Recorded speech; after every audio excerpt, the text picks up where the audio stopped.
शराज मेमन साहब, आपने बड़े ही दिलचस्प जो हकायक हैं वो नाजरीन के सामने रखे हैं। अपेरेंटली ये लगता है कि ये बस एक गीदड़ बफी है और मतलब इसको समझ ही नहीं आ रही। इट इज़ वेरी इम्प्रैक्टिकल, मतलब कोई ज़्यादा हो नहीं सकता। लेकिन हम देख रहे हैं कि दोनों न्यूक्लियर पावर जो हैं वो फेस ऑफ पे की पोजीशन पे आए हुए हैं और सबसे बड़ा मुद्दा यही है, चले वीज़े कैंसिल हो गए, वापस चले जाएं, बॉर्डर बंद कर दिया, हम नहीं आने जाने देंगे, वो आमदरफ्त बंद हो गई।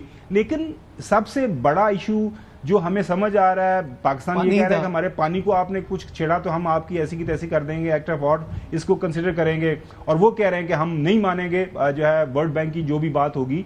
तो फिर वाई इतना इसके ऊपर बहुत ज्यादा जो इसको फ्लेयर अप क्यों किया गया इस सारे के सारे इशू को?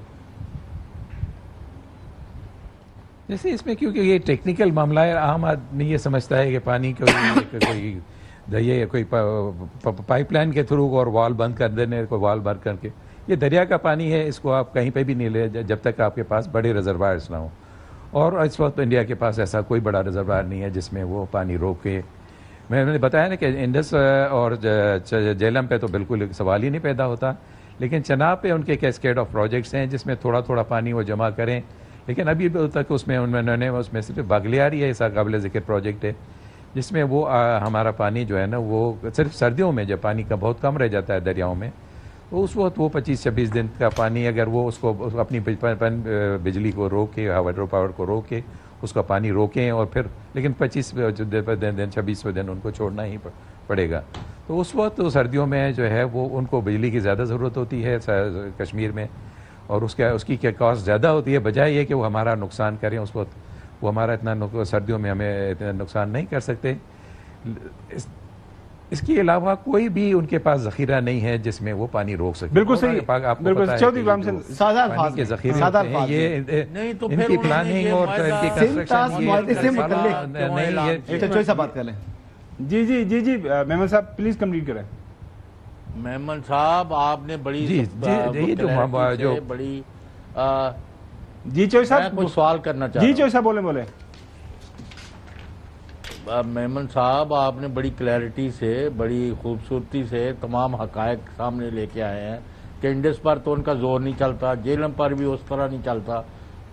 चनाब चूंकि सरासर इंडिया से आता है, उधर वो पंगे ले रहे हैं, माफ करना।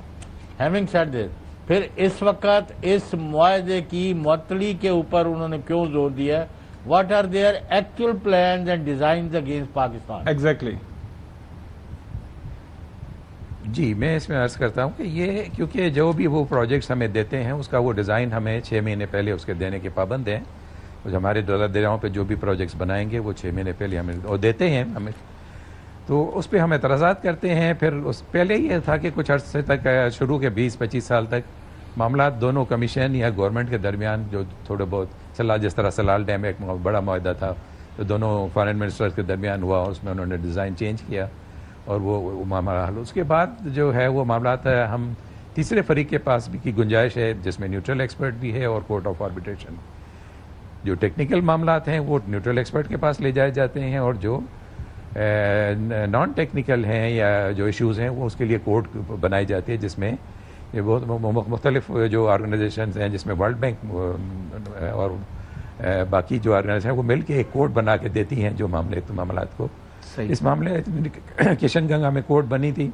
इससे थोड़ा सा इंडिया थर्ड पार्टी के पास जाने से इंडिया थोड़ा सा घबराता है।